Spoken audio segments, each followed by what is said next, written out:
It all began with an unexpected phone call and paperwork I never authorized. I was lounging on the balcony of my one-bedroom apartment, nursing a cold coffee, mentally bracing myself for another day of unpaid overtime at the tech support center. Out of nowhere, I received a notice from a mortgage company I didn't recognize.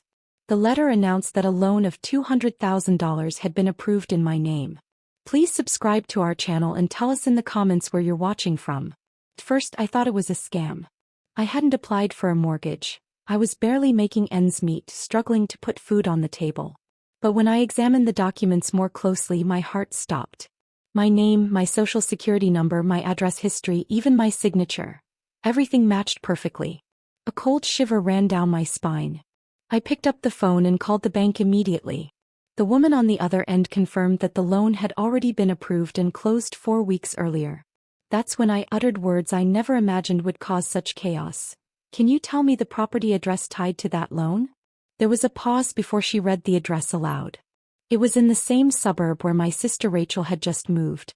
I remembered her recent social media post, a photo of her smiling in front of a 2-story house with a sold sign. I had even congratulated her in the comments. She had replied, "Thanks, sis. You'll have to come visit soon." I hadn't connected that she meant my house. I hesitated, then drove straight to the address. My hands trembled so badly I could barely grip the steering wheel. The house was stunning. White columns, a neatly landscaped yard, a new porch swing. Rachel's car was parked out front. I knocked and she opened the door as if it was just another ordinary day. "Hey, you're early. I was just about to make coffee," she said, smiling. Before she could invite me in, I held up the bank notice. Her face suddenly drained of color. "I can explain," she stammered. I cut her off sharply. "You used my name, my credit. You stole from me." She cast nervous glances around as if worried about neighbors overhearing. "Shoo, don't be so dramatic. It's not stealing if we're family," she whispered. Then she dropped the bombshell I wasn't prepared for. "You weren't using your credit anyway, and I needed somewhere to stay with Jack. You're just renting. It's not like you could afford this house." My vision blurred. Then I stepped back. My mind raced with betrayal. That night, I confided in my parents, hoping for support. Instead, they urged me to stay silent. "Your sister's going through a lot right now," my mother said softly. "This could ruin her. She's just trying to build a future." Dad nodded. "Do you really want to ruin that over a technicality?" "Technicality? That's called identity theft," I argued. "What if I get in trouble? What if she defaults?" My father shrugged. "We raised you to be responsible. You'll figure it out." My mother added, softly but with finality, "Don't be selfish. She's the one who always needed more help than you." It felt like I'd been used as collateral. That weekend, I tried to speak with Rachel again, not to fight but to reason, to ask her to make things right. She opened the door, looked me straight in the eyes and slammed it shut, muttering, "You're not welcome here. I don't owe you anything." That moment, I silently vowed to myself. No matter what, she might have stolen my name, but I would reclaim everything she thought she owned. That night, sleep eluded me. Every time I closed my eyes, I saw Rachel's smirk in that doorway, dismissing me like I was dirt. My own parents, once proud to call me their responsible daughter, treated me like I was an obstacle, someone to carry the weight of this betrayal. But I refused to fight with words. I decided to act smart. First, I went to the bank and requested a fraud investigation. They were skeptical until I provided samples of my real signature, comparing it to the forged one Rachel had used. The discrepancy was clear. They opened a file and advised me to report the crime to the police. I filed a police report quietly and discreetly. Then I sought out Janine, a no-nonsense lawyer. After reviewing the documents and my evidence, she looked up and said, "Honey, this is going to get messy for her."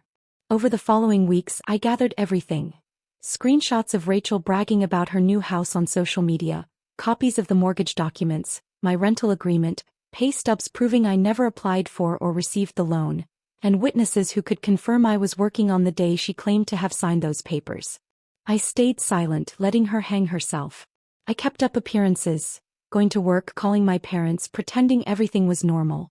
My mother kept insisting Rachel was finding herself, and my father even talked about helping her prepare a nursery upstairs in my house. The irony cut deep. Finally, the results of the fraud investigation came back. The signature wasn't mine.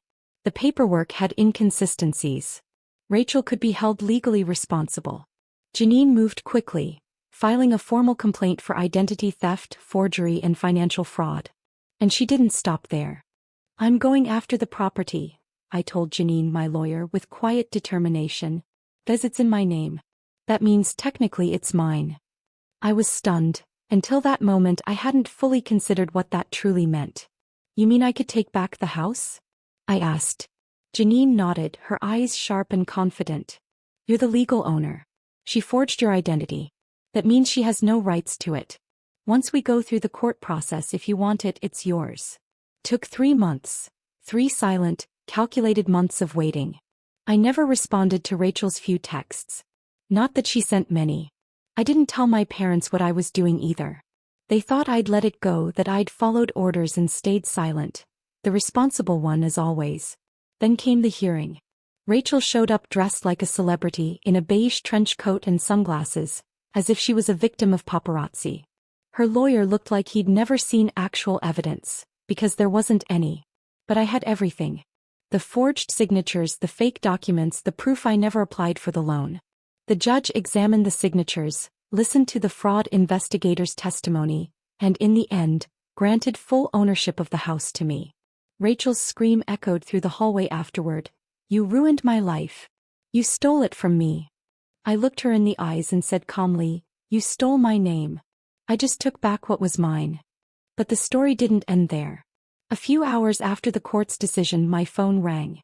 It was my mother, sobbing. "Your sister's pregnant," she choked out. "Where is she going to go? You have the house now. Please don't evict her." I responded with the same words my father had given me months earlier. "She's the one who always needed more help than I did.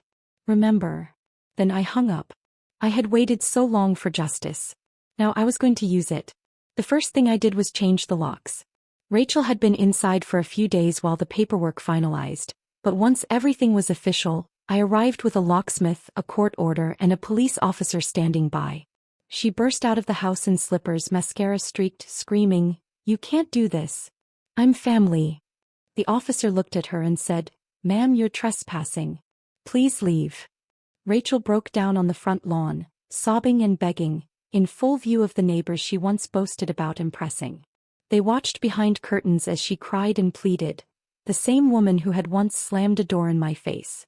She left that day with 2 garbage bags and a ride from our mother. I watched them drive away from the porch, not out of cruelty, but because it was the only way they'd understand. I was done being silent. A week later I received a blunt, cruel message from my father. "You could have helped your sister. You didn't have to humiliate her. This family is ashamed of you." That's when I finally sent them everything. The forged documents, police reports, the bank's fraud summary, proof that I could have been held responsible, but I stepped in to stop it. I ended with a message. "She wasn't the only one who betrayed me. You both did, and you laughed while it happened. You're no longer my emergency contact. You're not in my will. You will never have access to anything in my name again." I blocked their numbers and moved on. But I wasn't planning to keep the house. It was beautiful, but I didn't want to live in a place soaked in lies and guilt. Instead, I put it up for rent. Not to just anyone, but to a young single mother who had just escaped an abusive relationship with a baby girl and big dreams of a better life. Her references were glowing, her story heartbreaking, and I saw myself in her. I accepted her instantly, lowered the rent, and didn't ask for a deposit. When she cried on the phone, I told her, "I'm paying forward what no one ever gave me when I needed it." 3 weeks later she moved in. Then one day Rachel showed up at the property with her new boyfriend. She was stunned to see a stranger living there. She tried to argue with the young woman, but I was there, walking up the driveway with a smile. "Looking for something?" I asked. Her face twisted in anger. "This is my house. I paid for it." "No," I replied softly. "I paid for the consequences of your fraud. Now it's someone else's safe space." I turned to the woman at the door, holding her baby, and smiled. "Don't worry. They won't bother you again." Rachel stormed off, humiliated and furious, her boyfriend trailing behind. But I wasn't finished. I used the rent money to pay off my legal fees, started building my savings. Something I hadn't been able to do while helping my family, covering their mistakes and letting guilt silence me for too long.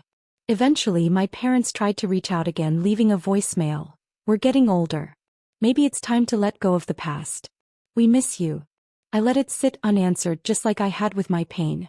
Because I had already found a new kind of family. One built on boundaries, honesty, and peace. My sister used my name to buy her dream house, but in the end I used the truth to build a future no one could take from me again.